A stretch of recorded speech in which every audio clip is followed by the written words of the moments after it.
اب حضور صلی اللہ علیہ وسلم کا نام جب لیا جائے تو اس وقت درود پڑھنا واجب ہے.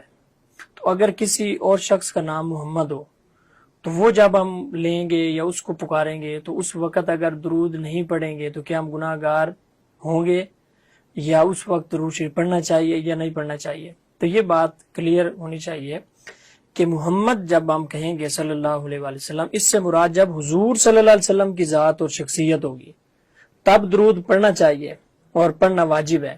لیکن جب کسی اور شخص کا نام ہے اس کو پکارا جائے گا تو اس وقت درود نہیں پڑھا جائے گا، بلکہ نہیں پڑھنا چاہیے، چونکہ وہ خاص حضور کے نام کے ساتھ خاص ہے. تو ایک نام جس طرح کئی اشخاص کا ہو سکتا ہے، تو مثلا جو کام میں نے آپ سے کہنا ہے تو آپ کا نام بھی مزمل ہے، تو ان کا نام بھی مزمل ہے. تو جو کام میں نے آپ سے کہنا ہے نام آپ کا ہی لوں گا تو کام آپ کو اور کہوں گا، اس کو اور کہوں گا. تو حضور صلی اللہ علیہ وسلم کا نام جب ہم لیں گے محمد، اس سے مراد حضور کی ذات ہوگی صلی اللہ علیہ وآلہ وسلم، تب ہم پڑھیں گے. لیکن جب کوئی اور شخص ہے جس کا نام محمد رکھا گیا ہے تو پھر درود نہیں پڑھا جائے.